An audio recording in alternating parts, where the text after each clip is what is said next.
Bonjour à tous et bienvenue sur Le Coin Comics. Aujourd'hui on se retrouve pour la 5e vidéo de la semaine spéciale 1000 abonnés et le zoom sur épisode 34 et nous allons parler de Superman, le fils de Krypton par Patrick Gleason et Peter J. Tomasi. Au début du comics on se retrouve dans une ferme un petit peu à l'écart de tout et on va suivre la vie d'une famille qui s'appelle la famille Kent. Vous l'avez compris, nous allons parler de la nouvelle famille de Superman, le nouveau Superman, car le Superman de l'ère New 52 est mort dans le comics DC Requiem. Donc on a donc Clark Kent, le nouveau Superman, Jonathan Kent, son fils et Lois Lane, sa femme. Ils vivent leur vie un petit peu tranquille, une vie extraordinaire même j'ai envie de vous dire. Et Jonathan Kent, le fils de Superman, demande à son père s'il peut aller un petit peu se balader dans les champs tranquilles. Et son père lui dit oui, pas de souci, tu peux aller te balader mais par contre tu n'utilises pas tes pouvoirs, je veux t'apprendre à t'en servir. Jonathan, il s'en fout, il commence à se barrer avec son chat qui s'appelle Goldie et son chat va se faire attraper par un faucon et alors que le faucon est en train d'emmener le chat en l'air, Jonathan, eh bien, il veut sauver son chat, il va utiliser ses pouvoirs et sa vision laser et il va carboniser le faucon mais également carboniser le chat. Et si Clark Kent, il voulait pas qu'il utilise ses pouvoirs, c'était également pour qu'on les laisse tranquilles car pour l'instant, la famille de Superman est dans l'anonymat le plus total mais quelqu'un, avec Jonathan, utilisait ses pouvoirs. Et Jonathan, eh bien, il n'a pas passé une bonne journée, il a tué son chat, il a carbonisé. Quelqu'un, une petite fille, a vu ses pouvoirs, a vu qu'il avait des super pouvoirs, et en plus il se fait engueuler à table par ses parents. Donc rien ne va, il monte dans sa chambre, il est en larmes, un personnage très intéressant d'ailleurs, et alors qu'il s'apprête à aller au lit, son père vient le voir et lui dit « Écoute fiston, tu vas me suivre ce soir, première leçon, je vais te montrer un petit peu comment le papa il utilise les pouvoirs. » Et du coup ils vont se rendre dans un endroit où il y a un sous-marin en fait qui a une hélice cassée et qui ne peut pas partir. Superman lui dit à son fils, tu restes là, tu me regardes. Superman commence à réparer le sous-marin tranquillement et il dit c'est bon, vous pouvez partir. Et là il y a un énorme kraken qui surgit de l'eau et Superman va avoir besoin de Jonathan. Et bien Jonathan va devoir aider son père et utiliser ses pouvoirs pour le coup. Il va utiliser sa vision laser pour tuer ce kraken. On a le premier combat en duo de cette famille Kent qui est très intéressant. Et bien petite anecdote, hein, ils rentrent tranquillement chez eux, ils font leur vie. Clark Kent il va avec sa femme Lois Lane, il s'est fait carboniser un petit peu le dos par son fils, elle lui met des pansements etc. Et bien Jonathan il va retourner à l'arbre où est mort son chat et il va retrouver la petite fille qu'il a vu utiliser ses pouvoirs et il va se trouver que finalement ils vont en discuter, il va très bien s'entendre avec cette jeune fille mais eh bien ils vont s'asseoir sur une branche très en hauteur et la branche va se casser et le fils de Superman, Jonathan, va tomber et va tomber sur le dos. Le père de la petite fille va donc immédiatement le ramener à Superman. Donc Superman, eh bien, il est complètement paniqué que son fils se soit vautré clairement et il a scanné son fils, il a rien du tout mais il va en être sûr. Il va donc l'emmener à la forteresse de solitude pour faire un scan total de son fils. Et alors qu'il arrive à la forteresse de solitude, il va tomber nez à nez avec un éradicator. Et une baston va commencer entre Superman et l'éradicator. Les éradicators, qu'est-ce que c'est? C'est un groupe de soldats kryptoniens clairement qui était mené et géré par le général Zod et les éradicateurs devaient abattre, ou plutôt s'occuper entre guillemets, mais il les trucidait clairement, des personnes sur la liste du général Zod. Et alors qu'ils étaient partis en mission, ils sont revenus sur Krypton, mais en revenant, eh bien, la planète a explosé devant eux, et ils ont vu une fusée partir, la fusée bien évidemment de Clark, et alors que les esprits commencent à se calmer un petit peu, la baston entre Superman et l'éradicateur dans la forteresse de solitude s'arrête, parce qu'en plus l'éradicateur a sauvé Lois et John, et bien l'éradicateur va expliquer ce qu'il est venu faire sur Terre.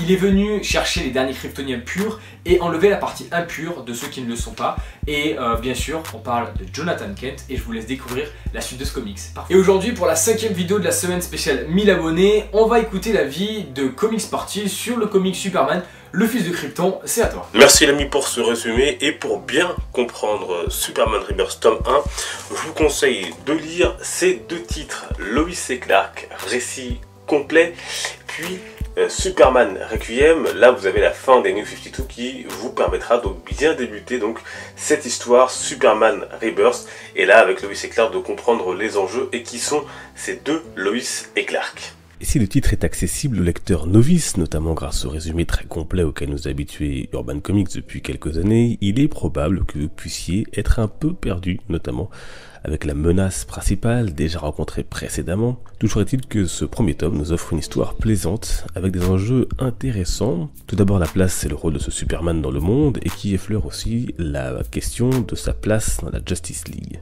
Et puis bien sûr l'autre gros enjeu de ce titre c'est Jonathan Kent, le fils de Clark Kent. Un jeune homme intéressant et plutôt attachant qui fera l'expérience de la douleur pour comprendre qui il est, mais son père jouera auprès de lui son rôle de guide pour l'aider à comprendre et apprivoiser ses changements non sans mal. Mais on sent tout le potentiel de Jonathan qui aura son rôle à jouer dans l'univers d'ici, notamment dans sa série Super Son avec Damian Wayne. Lois Lane, elle, garde aussi une belle place et son rôle de femme forte qui lui va à merveille. Enfin, un mot des dessins réussis de Patrick Gleason notamment qui offre une certaine fluidité à la lecture.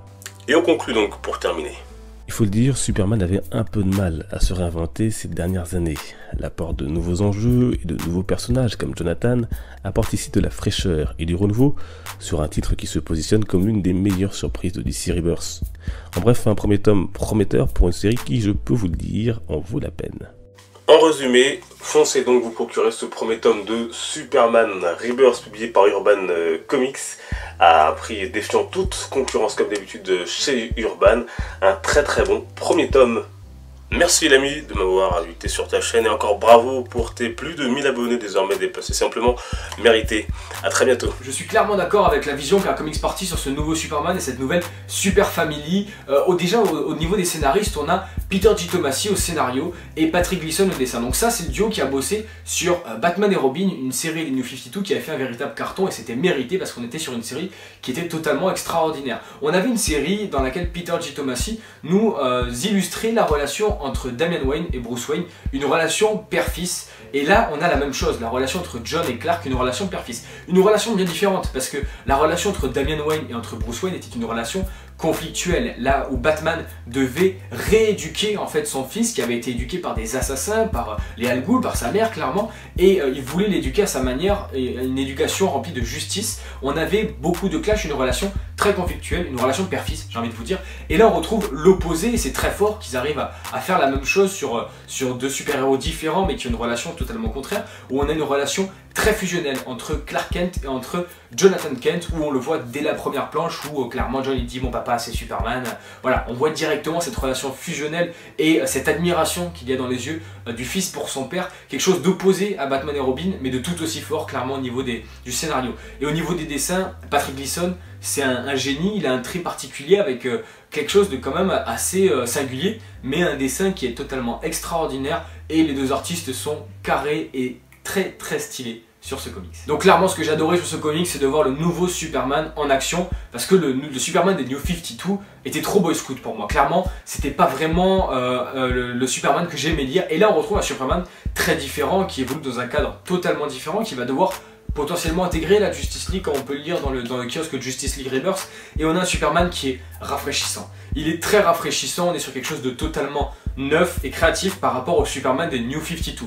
Le fait qu'il y ait sa famille avec lui en plus, son fils Jonathan Kent et sa femme Lois Lane rajoute une ampleur au récit, parce que comme on le suit encore une fois dans Justice League Rebirth, il doit assimiler sa vie de Superman, sa vie de super-héros et sa vie ordinaire qu'il avait choisi de mener, parce qu'ils mènent un quotidien extraordinaire et ils ont une vie extraordinaire, mais ils font tout pour garder l'anonymat et rester des personnes normales. Ça va pas se passer comme ça bien évidemment, et c'est totalement extraordinaire. J'aime beaucoup cette relation entre John et entre Clark, un Superman qui veut montrer à son fils comment vivre, un Superman qui veut montrer à son fils comment bien agir, comment utiliser ses pouvoirs, comment devenir quelqu'un de bien. Il lui montre le chemin pour qu'il le suive en fait dans ses traces, et encore une fois très fort de la part des scénaristes sur ce comics, comparé à Batman et Robin où on avait la relation opposée. Bien cette fois-ci on a une relation très fusionnelle, et du coup comme l'a dit Comics Party, ça va créer cette série entre Damian Wayne et entre